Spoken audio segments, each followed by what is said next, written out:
On est en pluri bassin versant, étude de bassin versant.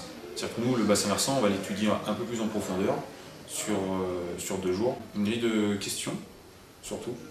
Des questions qu'on va poser à tous les acteurs que les différents groupes vont rencontrer. Pas se centrer que sur l'eau, c'est sûr que c'est notre fil conducteur, quoi, mais voilà, c'est vrai que c'est quand même important de regarder autour les impacts. Ouais, c'est vrai, du coup, nous on arrive. Du coup, là, il n'y en a pas. Non, là, Ça, c'est juste le relief. Et lui, ça n'impactera pas du tout maintenant. Qu'aimeriez-vous améliorer dans la gestion du bassin versant, s'il y a quelque chose à améliorer? Pour nous, c'est de gérer un maximum l'herbe ou les parcelles. Aujourd'hui, les gérer le mieux possible avec l'eau qu'on a dans le lac. On avait déjà pris contact avec des acteurs, mais on n'avait pas confronté les points de vue des acteurs et on n'avait pas fait une synthèse globale sur un grand territoire. Voilà. Par exemple, le golfe, ça n'a rien à voir avec la production aquacole, donc c'est génial de voir les liaisons qu'il y avait et aussi les différents points de vue de ces acteurs sur l'eau.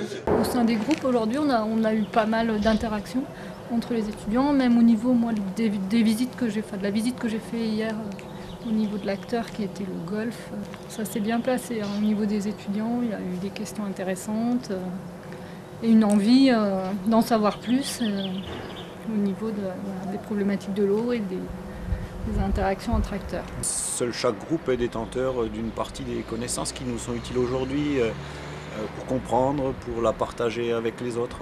Et ça, je pense qu'ils repartiront tous avec ça en se disant « Ah bah oui, c'est vrai que la concertation, la compréhension d'une problématique qui est complexe, elle demande des choses que l'on n'apprend pas forcément directement dans des modules d'apprentissage de connaissances. Elle s'apprend quand on travaillera ensemble, quand on cherchera à comprendre le point de vue de l'autre. Les scénettes, ouais, ça va être nouveau parce qu'on va se mettre à la place d'un acteur vraiment.